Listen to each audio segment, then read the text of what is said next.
Salut à tous, j'espère que vous allez bien, c'est Romain et on se retrouve aujourd'hui pour débriefer la première manche de ces quarts de finale de la Ligue des Champions, remportée par le Barça 3-2 au Parc ce soir. Ils prennent une option sur la qualification, ils ont un but d'avance que les Parisiens vont devoir récupérer dans 6 jours là-bas. C'était un match émotion au début de la seconde période pour nous supporters parisiens, du spectacle pour les observateurs parce qu'on a eu le droit à 5 buts, même s'il y en a qui sont un petit peu gaguesques défensivement du côté du PSG, et une belle soirée Ligue des Champions, tout comme celle d'hier. Je commencerai par là, puisqu'après le 3-3 entre le Real et City, je me suis fait la réflexion sur la disparition de la règle du but à l'extérieur que je regrettais du coup à ce moment-là, me disant Guardiola et City qui s'embêtent à aller chercher le 3-3 à Santiago Bernabéu pour qu'au coup d'envoi du match retour, il ait la même valeur qu'un 0-0. Bon, c'est un peu bizarre, mais ce soir, quand on n'a qu'un seul but à récupérer pour égaliser plutôt que 2, avec la règle du but à l'extérieur, puisque ça aurait fait 6-2 avec ce 2-3, bon, je relativise un petit peu, quoi. Bref, passons au match, passons au sérieux. C'était le match des entraîneurs.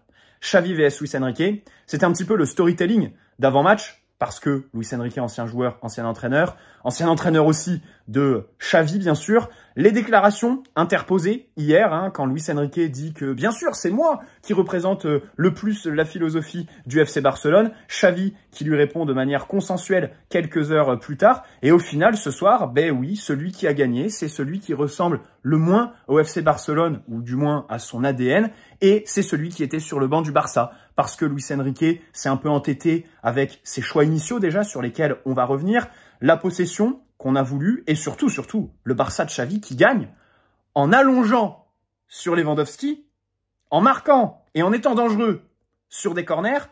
Pardonnez-moi, c'est pas vraiment l'ADN du Barça, ça. C'est plutôt corrélé avec le football actuel, bien sûr, le football du pragmatisme. Notons aussi les ajustements en cours de match. Alors, il y a Luis Enrique à la mi-temps, bien sûr, qui sont immédiats avec les 2 buts, et il faut le souligner, c'est à mettre à son crédit aussi.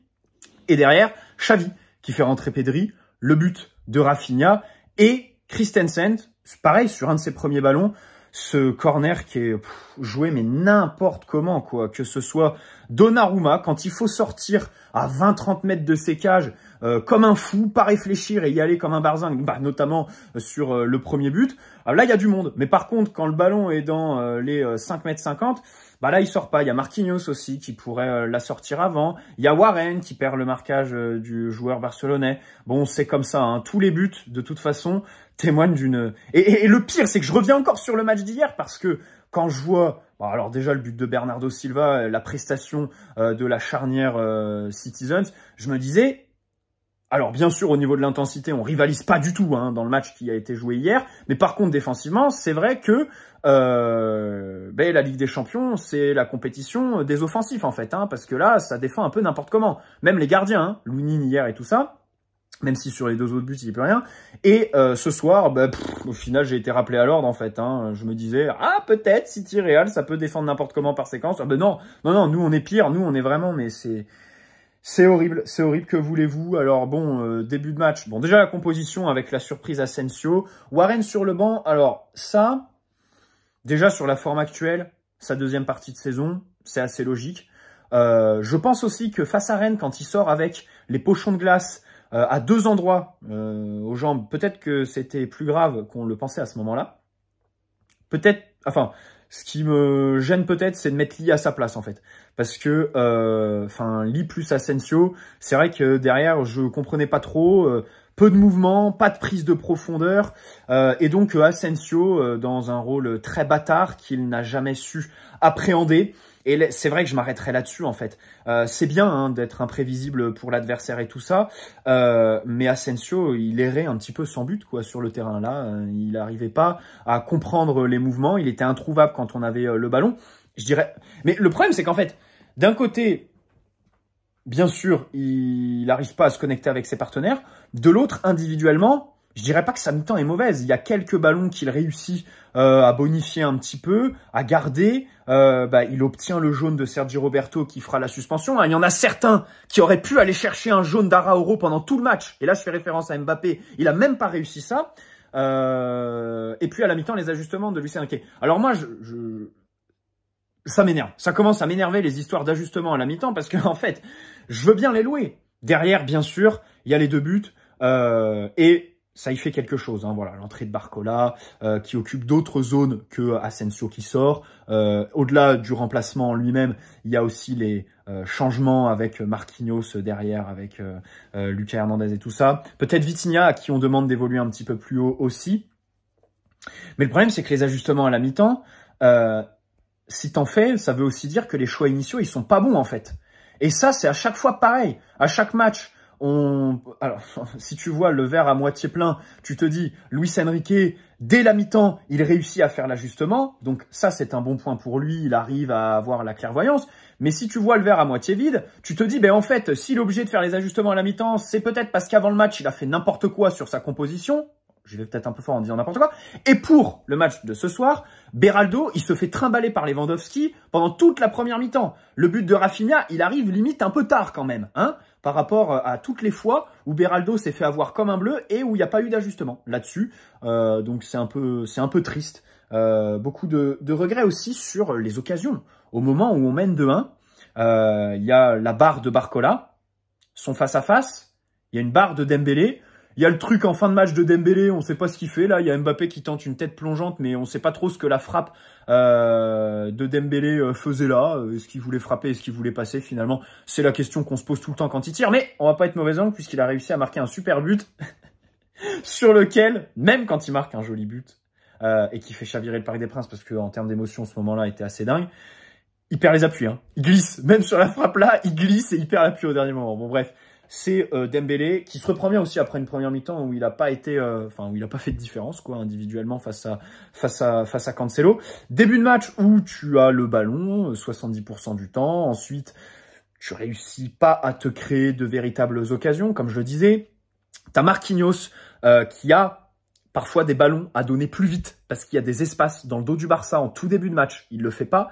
Dembélé face à Cancelo qui peine. Hein, ses premiers duels, franchement. Il a fallu du temps, quoi, et limite sur toute la première mi-temps. Je me souviens d'une différence qu'il fait à la 27e et ensuite il fait un centre en retrait. Mais de toute façon, les différences quand il les a faites, c'est quand il prenait le couloir. Parce que, bon, Habib Beye insistait, a dit 15 fois tout ça, le truc Cancelo qui est droitier, tout ça. Pour moi, il fallait mieux prendre le couloir que repiquer dans l'axe. Et Dembélé a beaucoup plus repiqué dans l'axe que pris le couloir. Ensuite, le Barça revient après un petit moment de flottement. Au milieu, ils reprennent un petit peu l'ascendant. Alors, je disais que c'était le match des entraîneurs. Plutôt dans le débrief. C'est vrai, parce que évidemment, enfin voilà, la physionomie, le scénario est empreint de la patte de Luis Enrique comme Xavi Hernandez. Le problème, c'est que la Ligue des Champions, en fait, ça se joue aussi dans les deux surfaces. Ça, c'est quelque chose que je répète tout le temps. Et je dis pas que le milieu de terrain, c'est un poste à délaisser. Le problème, c'est que tu vas nulle part sans un bon gardien et sans un bon attaquant. Voilà. Le Real hier, ils ont pas Thibaut Courtois. Et ben voilà, ils prennent le but idiot de Bernardo Silva. Là, ce soir, Donnarumma, il nous coupe le match. Comme Mbappé devant. Et en face, au Barça, alors bon, Ter Stegen, c'est vrai que sur les 2 buts, il est un peu bizarre. Mais par exemple, au pied, c'était quand même le jour et la nuit avec Donnarumma, quoi. Quand il fallait allonger sur Lewandowski, qui lui a beaucoup plus apporté à son équipe dans le jeu, même si au tableau d'affichage, ça se ressent pas, que Kylian Mbappé. Gros match de Lewandowski. Bon, Rafinha qui met un doublé, ça surprend personne. Alors après, Rafinha, c'est vrai que c'est un joueur... un peu, enfin, pas bizarre, mais j'ai envie de dire, encore un joueur que le PSG relance, encore un joueur un peu moyen qui réussit à performer face au PSG, un peu comme Loftus-Cheek par exemple à San Siro plus tôt dans la saison, mais je vais pas être mauvaise langue avec Rafinha parce qu'il a quand même des qualités qui sont très fortes et qu'on a vu ce soir, et il était dans une bonne passe ces derniers temps, donc c'est faux de dire qu'on l'a relancé, mais quand même, ça fait quand même chier quoi. Quand t'as Gundogan, Lewandowski sur le terrain, que tu prennes les 2 buts de Rafinha, et surtout le deuxième, il est incroyable. Le deuxième, il est incroyable. Bon, la passe de Pedri et l'enchaînement de Rafinha. Bon, là-dessus, Donnarumma, il y peut rien. Hein. C'est plus la défense. Nuno, Beraldo qui sont un peu limites. Donnarumma, il y peut rien. Si, puisqu'il est sur la relance perdue juste avant où il essaye d'allonger sur Barcola et au final, le ballon n'atterrit absolument pas dans la zone de Barcola. Donc voilà, le deuxième de Rafinha, il m'a vraiment scotché. Hein. Autant le premier, bon, il y a Marquinhos qui est en retard, il y a Donnarumma qui est fautif quand même, hein, qui sort. Mais comme je l'ai dit plus tôt, Quand il faut sortir à 50 mètres de ses buts, c'est comme sur la première sortie. Bon, celle-là, elle est réussie, donc c'est plutôt... c'est à mettre à son crédit. Mais quand il faut sortir comme un dératé, pas réfléchir et faire des trucs de fou à 40 mètres de ses buts, il y a du monde. Mais quand ça arrive à 3 mètres, bah là, il y a personne. Et puis, bah voilà, on fait 2 mètres, mais on n'en profite pas. Donc franchement, c'est dommage parce que ce soir, ça participe encore de quelque chose qui devient réel en fait avec Donnarumma. C'est-à-dire qu'en Ligue 1, il est extraordinaire, il fait énormément d'arrêts à 0-0 et dans les titres de champion, il a un rôle absolument primordial, l'année dernière comme cette année. Mais en Ligue des Champions, bah en fait c'est encore un match où il nous vend quoi. Alors bon, face au Real, c'est pas très évident, parce qu'il y a sûrement faute de Benzema, mais face au Bayern l'année dernière, punaise, le but de Coman à l'aller. Et là, c'est quand même compliqué quoi. Le truc c'est que au-delà des 3 buts où il est impliqué, bon, il y a eu des actions de fébrilité pour lui quoi. Donc c'est vrai que la Ligue des Champions, encore une fois, c'est les deux surfaces et ce soir ça n'a pas été. Bien sûr, cet été, il faut absolument recruter un défenseur qui va vite. Lucas Hernandez m'a fait de la peine en fin de première mi-temps quand il s'est fait déposer par Rafinha à la course. Je me suis dit mais la première mi-temps de Lucas, elle est indigne. Hein. Elle est indigne. Et le problème, c'est que c'est aussi le match du mercato de Luis Campos l'été dernier. Alors, il y a Dembélé qui marque. Bon, très bien. C'est l'exception qui confirme la règle là-dessus. Mais au-delà de ça, son match, notamment la première mi-temps, est quand même très très moyenne, Dembélé. Lucas, pas bon match. Je rappelle que sur le terrain, sur le banc, il y a plus de 200 millions qui ont été balancés lors du dernier mercato. Gonzalo Ramos et Ugarte qui sont pour Luis Campos. Kolo Muani, allez, on va le mettre pour Nasser parce qu'on sait que Campos n'en voulait pas. Et sur le terrain, bon, Likangui n'est pas très bon. Asensio sort à la mi-temps. Gonzalo rentre, mais il donne un ballon à Lewandowski plein axe en toute fin de match. Bon, c'est très dur, quoi. C'est très dur. Le positif, comme je l'ai dit, la règle du but à l'extérieur, déjà, elle n'existe plus. Vitinha, la deuxième mi-temps, bien meilleure que la première. Hein. Attention, parce que la première, il est très moyen, notamment sur les positions défensives, quand on est en phase placée. Et en seconde, il est rayonnant. Bon, déjà, il y a le but qui est exceptionnel. Et le but, il est d'autant plus exceptionnel que ces derniers temps, quand il avait des ballons dans la surface de but, il les loupait. Nantes, Monaco, j'ai en tête, où il perd un petit peu ses moyens quand il est face au gardien. En gros, quand il marquait, c'était hors de la surface. Dès qu'il rentrait dedans, il perdait un petit peu ses moyens. Et là, il met un vrai but sur une vraie passe de Fabian Ruiz, après une différence. Attends, c'est Barcola ou lui? C'est Barcola, je crois. Donc un vrai but de Vitinha. Et puis ensuite, les différences, les ballons vers l'avant. Il y en a un aussi qui l'envoie en profondeur dans les airs, si je dis pas de bêtises. À la récupération, voilà. La verticalité vraiment exceptionnelle. Vitinha en deuxième mi-temps. Et Ruiz, sa deuxième mi-temps, elle est compliquée. J'ai l'impression que physiquement, il lâche complètement, il pète un peu les plombs, comme au match retour contre le Bayern l'année dernière. Pourtant, en première mi-temps, je me suis fait la réflexion. Faudrait que je regarde le match, les gars. Là, je parle à chaud. Mais en première mi-temps, en fait, je me dis, c'est pas le pire. Hein. C'est limite celui derrière Nuno que je sauve. Nuno en premier, Fabian. Et après, il n'y a pas grand monde. Hein. Après, ou du moins sur la première mi-temps, quoi. Par contre, c'est vrai qu'en deuxième, alors il y a la passe décisive, il y a un bon début de deuxième pour Fabian, mais après, c'est quand même compliqué. Il est pas dans les temps. Ce qui m'énerve, c'est qu'à chaque fois, quand il est en position de frappe, il prend un temps fou parce qu'il veut absolument enrouler. Mais utilise ton pointard, fracasse les filets, frérot. On s'en fout des machins élégants, machin. Il m'a encore énervé là-dessus. Mais voilà, je dois signaler quand même que sur la première mi-temps, il a réussi à fluidifier un petit peu le jeu. Enfin, c'était le milieu qui était le plus à l'aise et le plus en vue. Hein, aux côtés, vous me direz, est-ce que c'est une mission compliquée vu la prestation des autres, hein? C'est vrai que là-dessus, on peut se poser des questions. Et à la pause, je me dis, mais le problème, c'est que quand je vois Asensio comme ça, ne pas savoir où se foutre, et dans la surface, avoir aussi peu de présence, les centres qui donnent rien, un moment où Nuno Mendes fait un centre en fin de première mi-temps, Asensio arrive, mais c'est un peu trop tard, parce que évidemment, c'est pas un vrai neuf. Je me dis, putain, pourquoi on le remplace pas par Gonzalo Ramos, quoi? Là, tu vois, bon, peut-être que la dynamique de Ramos aurait mérité une titularisation ce soir. Perspective pour l'année prochaine. Alors bon, là, c'est une grosse conséquence que je tire dès ce soir. Mais le temps fort en retour des vestiaires, c'est Dembélé et Vitinha qui marquent les buts. Alors Mbappé, il est impliqué sur le but de Dembélé, si je dis pas de bêtises. Mais voilà, c'est collectif, c'est vrai. Et du coup, je me suis dit peut-être que l'année prochaine, avec un vrai numéro 9, si tu mets un ailier gauche qui va provoquer beaucoup, ça peut avoir de la gueule. Voilà, c'est une petite réflexion que je me suis fait à un moment donné, petite réflexion d'espoir pour l'année prochaine. Peut-être qu'elle a été aidée par la prestation cataclysmique de Mbappé. Hein, il va falloir quand même rembourser les 60 plaques annuelles parce que là, c'est quand même grave. C'est quand même grave. Alors en première mi-temps, enfin, les positions de hors-jeu là, quand on avait le ballon, je pense que c'était une consigne. C'est pas possible autrement. C'était une consigne parce que s'il revenait dans le jeu, il était pris par Araújo et Koundé. Mais le problème, c'est de créer aussi peu de danger, quoi. Être annihilé aussi facilement par la défense du Barça, quoi. T'en mets 2 sur lui et c'est terminé. Bien sûr, il n'est pas aidé parce qu'il n'y a pas de numéro 9, par exemple, au PSG. On sait que c'est quelqu'un qui aime bien avoir un 9.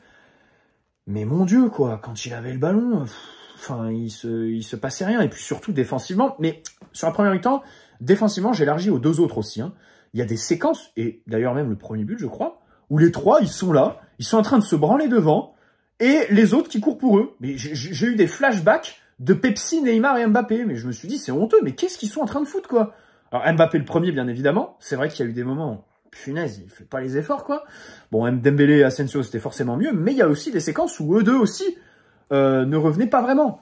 Et ça n'aidait pas le bloc équipe, parce que tu sais très bien que le PSG, bon, bah, en une passe, tu peux te faire couper en 2. Le pauvre Beraldo. Alors, le pauvre Beraldo, le problème pour juger son match, il faut mettre le curseur au bon endroit entre sa prestation individuelle et sa mise en perspective avec les consignes, son utilisation par le staff technique.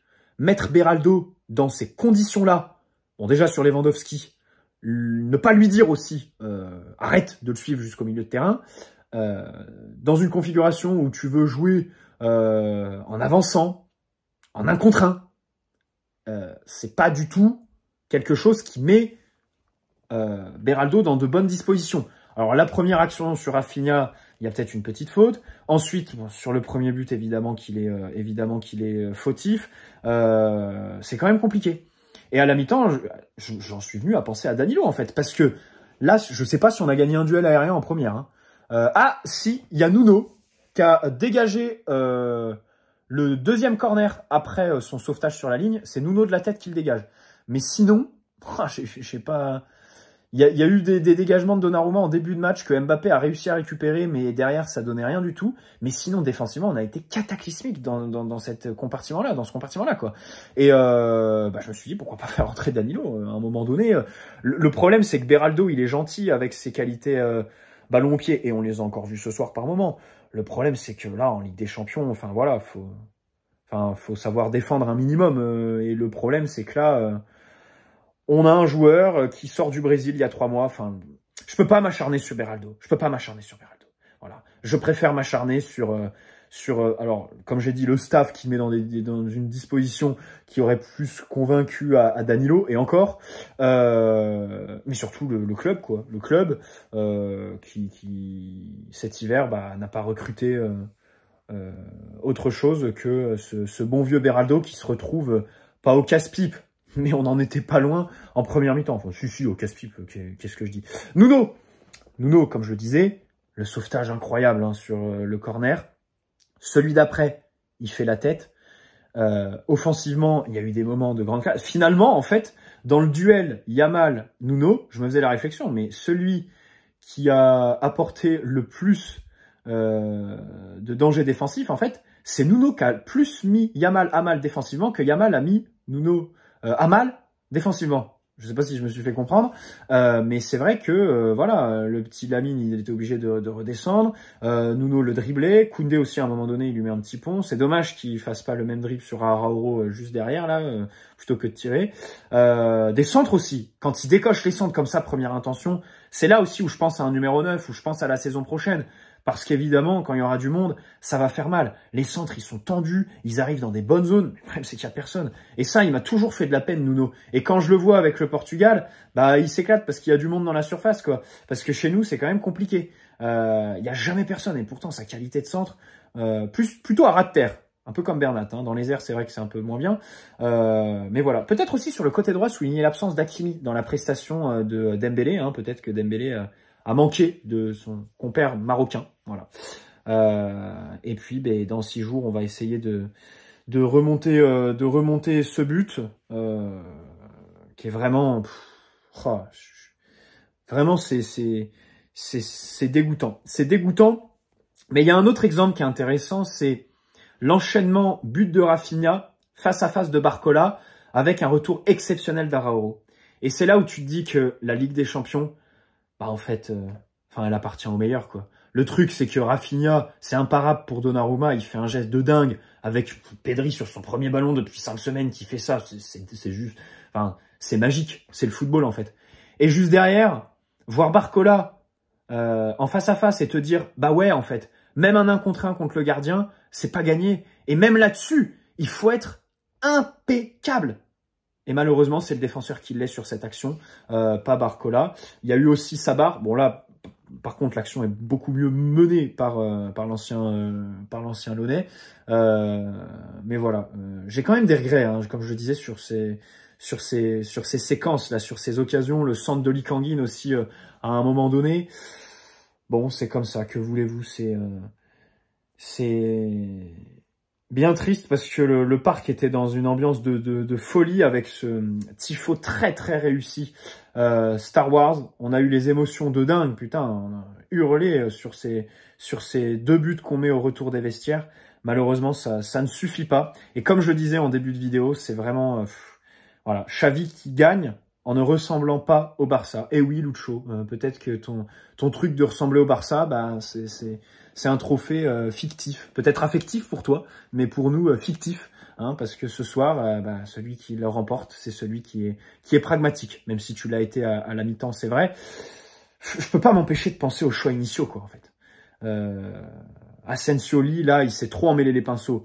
Alors, je rejoins les discours qui sont tenus, par exemple, par Riolo, toute proportion gardée, parce que lui, il s'attaque à la personne plutôt que de rester dans des considérations tactiques. Mais c'est vrai qu'il s'en mêle trop les pinceaux à un moment donné, quoi.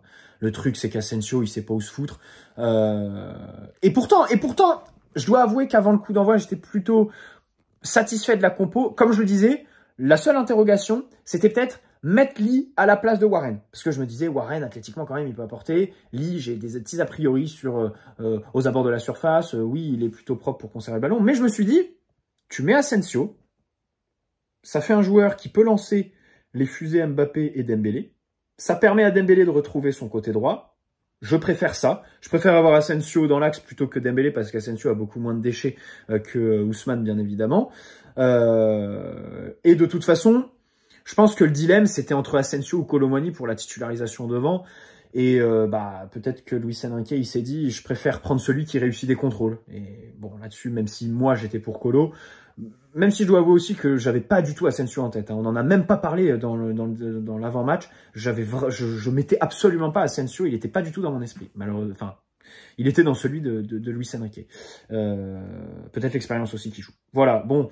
Et il a une frappe aussi à un moment donné, Asensio, mais il est un peu trop prévisible. Hein, et Ter Stegen a fait le pas d'avance pour la prendre. Bon, les gars, on se retrouve demain, après-demain, après-après-demain, quand vous voulez, pour qu'on débrief tout ça plus en profondeur. J'espère que cette vidéo vous aura plu, qu'elle sera assez lucide. C'est toujours des moments. Bon, là, après, voilà, il y a encore l'espoir, les gars. Franchement, hein, comme je l'ai dit, hein, j'ai entamé le débrief sur une note positive. La règle du but à l'extérieur n'existe plus.